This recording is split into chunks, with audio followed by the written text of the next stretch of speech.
دي بقى فطيرة الزهقانين أو فطيرة المستعجلين، لو أنتِ مستعجلة أو عايزة حاجة سريعة كده تنفع غدا أو تنفع عشا، بتكون حلوة جدًا وما بتاخدش معاكِ وقت خالص، وكمان ممكن إن إحنا نعملها بأي حشوة عندِك. أنا هنا استخدمت اللحمة المفرومة، تقدري بقى أنتِ أي حاجة مثلًا باقية عندِك قطع فراخ، علبة تونة، بسطرمة، شوية جبن، أي حاجة تقدري تعملي بيها الفطيرة دي بكل سهولة وبتبقى طعمها حلو أوي. عصّقت اللحمة بالطريقة العادية خالص، اللي هي لحمة في معلقة سمنة، وهانزل عليها ببصل مفروم وفلفل أخضر مفروم، وهاتبّلها بالملح والفلفل بس، وهاسيبها بقى تتعصّق كده براحتها، هابتدي بقى إن أنا أشتغل في الجلاش بتاعي. لازم يكون الجلاش بتاعي يا إمّا أفُكُّه من الكيس واستخدمه على طول، يا إمّا أغلّفه في فوطة زي ما أنتم شايفين كده علشان هو عجينة رقيّقة جدًا، فبمجرّد ما إن هي تشوف الهوا أو إن الهوا ييجي عليها بتنشف، فإحنا محتاجين إن هي دايمًا تكون متغطية بفوطة أو ما نفُكّهاش إلا لمّا نكون هنستخدمها. الصينية بقى بتاعتي اللي ه ه هاشتغل فيها، هابتدي إن أنا أحُط بقى طبقات الجلاش بتاعتي، وطبعًا هنا بتختلف الطبقات على حسب ما أنتِ بتحبي الفطيرة تكون سميكة والّا رفيّعة. أنا هنا هابتدي أحُط يعني كل رقتين هاحُط بينهم سمنة. كويس جدًا علشان تكون الفطيرة بتاعتي كده مقرمشة معايا وطعمها حلو.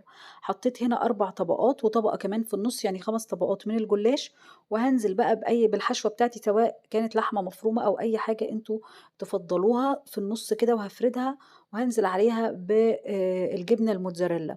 ممكن في الخطوة دي كمان تضيفوا أي حاجة بقى موجودة عندكم، زيتون، قطع فلفل ألوان، قطع طماطم، قطع مشروم، أي حاجة أنتم حابينها في الحشوة تقدروا تعملوها طبعًا.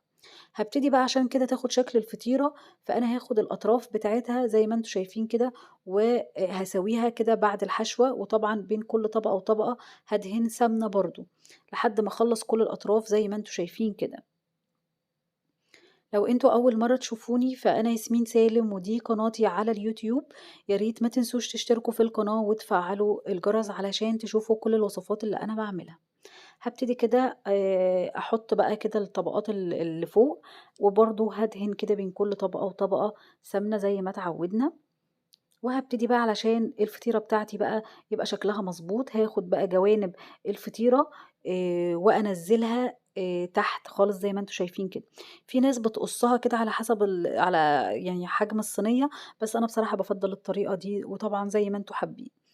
هابتدي كده إن أنا أقطّع الفطيرة بتاعتي بالتقطيعة طبعًا اللي أنتم حابينها، بس أنا مش هاخد التقطيعة للآخر، يعني مش هانزّل السكينة أو القطّاعة بتاعتي في أرضية الصينية أو في جوانب الصينية، عايزاها زي ما أنتم شايفين كده.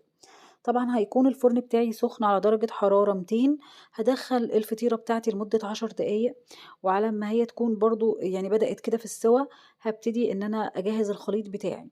عندي بيضاية هاخفقها ومعاها كوباية من الحليب زي ما أنتم شايفين كده، وهابتدي إن أنا أقلّب، وده طبعًا الخليط اللي هنسقي بيه الفطيرة علشان تكون مقرمشة من برّه وطرية من جوّه. طبعًا هاتبِّل بقى الخليط ده بملح وفلفل.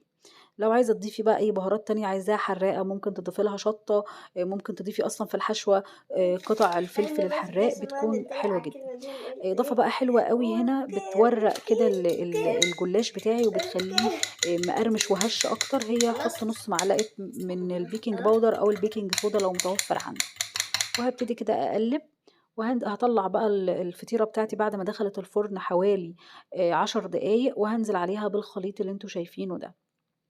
هابتدي أزيّنها بقى بحبّة البركة أو السمسم أو المتوفّر عندِك ما فيش أي مشكلة أو الزعتر زي ما بتحبّي أو الطعم اللي أنتِ بتحبّيه، وهادخّلها الفرن تاني تكمّل سواها زي ما أنتم شايفين كده.